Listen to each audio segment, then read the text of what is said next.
What is going on, everybody? Shooby-Dooby here, back with another video. As we all know, the KingPyn quarterfinals just went down, and I want to break down each fight for you guys and give you guys my initial thoughts and reactions to each fight. Really quick, guys, before we start the video, I wanted to give a big shout out to Albert Gajura. Sorry if I'm butchering your last name, man. You had the greatest amount of points from the KingPyn quarterfinals prediction video, so I didn't say this in the video. Not only did you win bragging rights over everybody, but I will buy the next KingPyn event for you. Follow me on Twitter, shoot me a DM, we'll get it sorted. For everybody wondering, my score was only 6 points, and a lot of you guys got 7 points, so a lot of you guys beat me.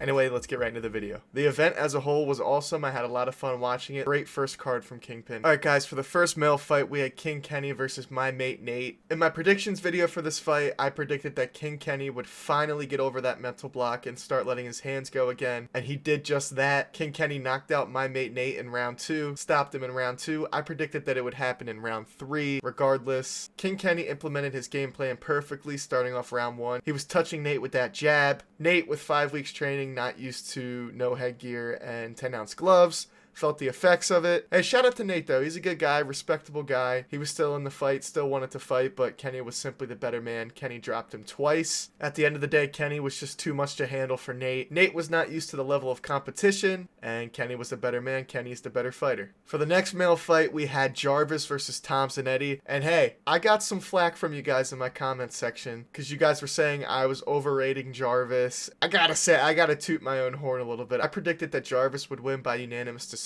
Jarvis ended up stopping Zanetti in the 3rd round, and that really shocked me. Tom told his corner to throw the towel in, and honestly, I thought Tom would fight it out and go out on his shield. I thought Tom's pride would, let him go all 5 rounds, and I thought Jarvis would win by decision, but regardless, Jarvis had a hell of a performance, man. I think it's quite interesting. I thought Jarvis was going to come in and more outbox Tom. He went toe-to-toe with Tom, ate all of his best shots, and started coming forward. You can argue that Tom had success early. Jarvis just ate his shot, and at the start of that 3rd round, started ripping shots to Tom's body, and Tom was already gassed, and that made Tom quit, man. Jarvis made Tom quit. Awesome fight. Jarvis moves on to the semifinals. Talking about the Blueface fight really quick, the wildcard fight, Blueface versus Ed Matthews. It was very entertaining.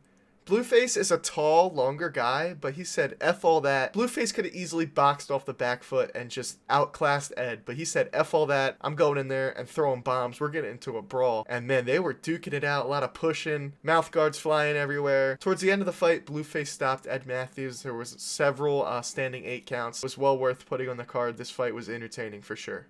Do I gotta say, man, Whinderson Nunes definitely stole the show from me tonight, and I think everybody. My prediction for Whinderson Nunes versus Filipek, I thought Whinderson was gonna win by unanimous decision, but was I wrong? Whinderson went in there and absolutely destroyed Filipek. Whinderson's movement was crisp. It was insane. He was cross-stepping. Whinderson knocked out Filipek in round 2 with a liver shot. Respect to Filipek for, getting up each time. He's a tough MMA fighter, but damn, Whinderson really stole the show. Him versus Kenny in the semifinals is hype as hell. I cannot wait for that matchup. It's going to be insane. Moving on to the main event, we had GIB versus McBroom. GIB ended up beating McBroom in the 3rd round via TKO. It was kind of an anticlimactic, underwhelming ending, I would say. The first 2 rounds, I would score 1-1. I think both GIB and McBroom had success, but you could tell in the 3rd round, GIB was starting to figure out McBroom and turn it up, and McBroom was gasping for air. GIB was landing more shots. GIB and McBroom were in the clinch in the corner, and GIB went to turn McBroom, and McBroom, I don't know what happened to him. I'm not going to say he quit, because he genuinely looked like he was hurt. So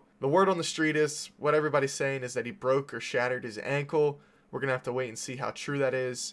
Regardless, if he is truly hurt, I feel bad for him, but GIB was picking it up. I think GIB would have ended up stopping him anyway. I think Austin knew that. GIB repeats and beats McBroom, moving on to the semifinals against Jarvis. That's also going to be awesome. Jarvis versus GIB and King Kenny versus Whinderson. These semifinals are going to be insane. I cannot wait for this next event. So that's going to do it for today's video. Let me know down below how you thought the KingPyn event went. Thoughts on each fight, how you think the semifinals are going to go. Now that this event's over, we're not stopping. On to Misfit 007. Like and subscribe for more YouTube boxing content. Appreciate you guys for all the love and support, and I'll see you guys at my next video. Thank you, everybody.